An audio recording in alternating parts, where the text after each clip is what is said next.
우리가 보통 AI 기술의 발전이다 하면 더 빠르고 똑똑한 칩 같은 걸 생각하잖아요. 근데요, 만약에 AI 혁명의 진짜 열쇠가 우리가 좀 무시하고 있던 메모리에 있다면 어떨까요? 심지어 그 시장이 우리 상식과는 완전히 반대로 움직이고 있다면요.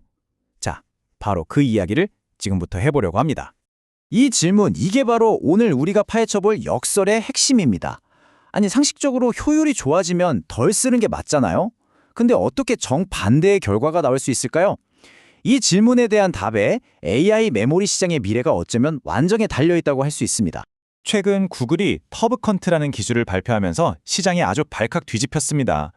AI가 대화의 맥락을 기억하는 단기 기억, 그러니까 KV 캐시라는 게 있는데 이걸 무려 6분의 1로 확 줄여버린 거예요.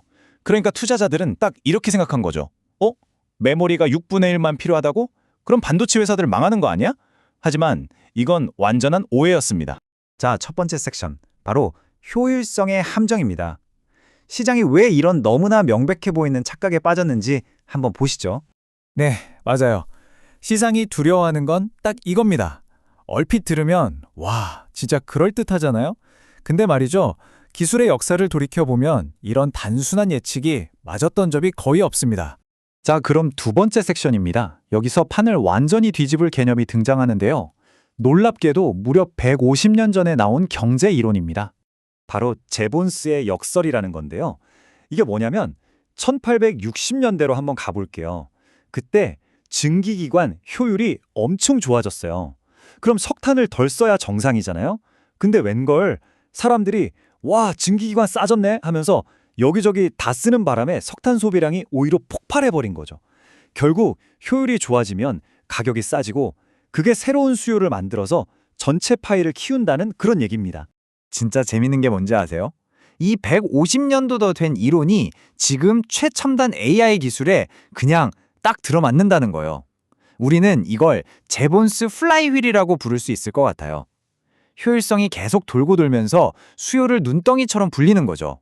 자, 이 플라이휠이 어떻게 돌아가냐면요. 첫째, 터보컨트 같은 기술 덕분에 AI를 쓰는 비용이 팍 줄어듭니다. 둘째, 비용 때문에 우리도 AI 써야 하는데 하고 망설이던 기업들이 지금이다 하고 뛰어드는 거죠. 셋째, AI가 이제 거대한 데이터 센터에만 있는 게 아니라 바로 여러분 손안에 스마트폰, PC, 모든 기기 안으로 들어오는 온디바이스 AI 시대가 빵 하고 터지는 겁니다. 그리고 마지막, 이 모든 게 합쳐지면 어떻게 될까요? 당연히 전체 AI 작업량이 어마어마하게 늘어나고 결과적으로 필요한 메모리 총량은 그냥 폭발하는 겁니다. 자, 세 번째 섹션입니다. 그럼 이 역설이 AI랑 메모리 시장에서 구체적으로 어떻게 수요를 터뜨리는지 한번 파고들어 보죠. 이게 진짜 핵심이에요. 개발자들은 터보컨트 덕의 공간이 6분의 5나 남았다고 해서 돈 굳었다, 메모리 덜 쌓아야지 이렇게 생각 안 해요. 절대요. 대신 뭐라고 생각하냐면 와, 대박, 이 남는 공간에 더 크고 더 똑똑한 모델을 얹자, 사용자 요청도 한 번에 더 많이 처리해서 성능을 미친 듯이 올려보자, 이렇게 생각한다는 거죠. 그러니까 포인트는 명확하죠. 효율성이 좋아진다고 돈을 아끼는 게 아니라 그 효율성을 전부 성능 올리는데 다시 쏟아붓는다는 거예요. 메모리 사용량을 줄이는 게 아니라 오히려 주어진 메모리를 그냥 100%, 120% 쥐어짜서 성능을 극한까지 끌어올리는 겁니다. 그리고 여기서 또 하나의 거대한 결과가 나옵니다. 바로 온디바이스 AI 시대가 활짝 열린다는 겁니다. 예전에는 메모리 문제 때문에 스마트폰 같은 데서 제대로 된 AI를 돌리는 건 꿈도 못 꿨거든요. 근데 이제는 달라요. 수십억 대의 스마트폰, PC에 수십 기가바이트짜리 AI 모델이 그냥 기본으로 들어가는 겁니다. 이건 완전히 차원이 다른 새로운 메모리 수요, 슈퍼사이클이 시작된다는 신호탄이에요.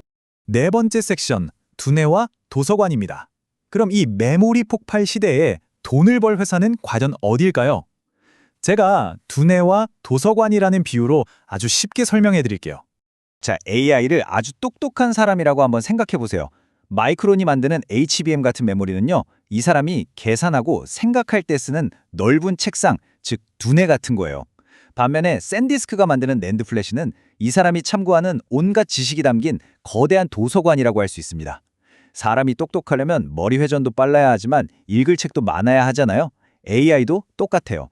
이 둘은 서로 경쟁하는 게 아니라 함께 있어야만 하는 완벽한 짝꿍인 셈이죠. 먼저 마이크론을 볼게요. 이 회사의 비장의 무기는 바로 TSV라는 기술입니다. 이게 뭐냐면 마치 고층 빌딩에 있는 초고속 엘리베이터 같은 거예요. 칩을 아파트처럼 수직으로 쭉 쌓아 올려서 데이터를 위아래로 엄청나게 빨리 옮기는 거죠. AI 두뇌가 아무리 빨라도 데이터가 늦게 오면 말짱 꽝이잖아요. 마이크론이 바로 이 데이터 병목 현상을 풀어주는 세계 최고 전문가라는 겁니다.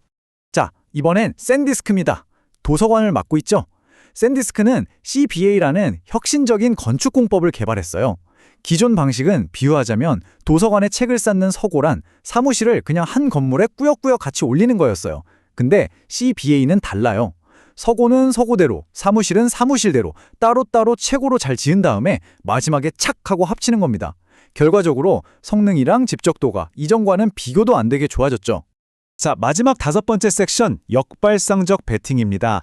이제 흩어져 있던 조각들을 다 모아서 이게 왜 엄청난 기회가 될 수 있는지 결론을 내려보겠습니다. 이게 그냥 그럴듯한 이론이 아니라는 증거가 이미 나왔습니다. 마이크론의 HBM, 이미 2026년까지 만들 물량이 전부 다 팔렸습니다. 완판이에요, 완판. 이건 무슨 뜻이냐면 지금 수요가 공급을 그냥 압도하고 있다는 거예요. 이제 가격은 파는 사람이 부르는 게 값인 그런 상황이 된 거죠. 그래서 결론은 아주 간단합니다. 지금 시장은 압축 기술이라는 나무 하나만 보고 메모리 시장 망했다는 공포에 떨고 있어요. 숲을 못 보는 거죠. 하지만 바로 이 공포가 제번스의 역설이 만들어낼 거대한 파도에 올라탈 수 있는 어쩌면 다시 없을 저점 매수 기회가 될 수 있다는 겁니다. 이걸 한 장으로 딱 정리하면 이렇습니다.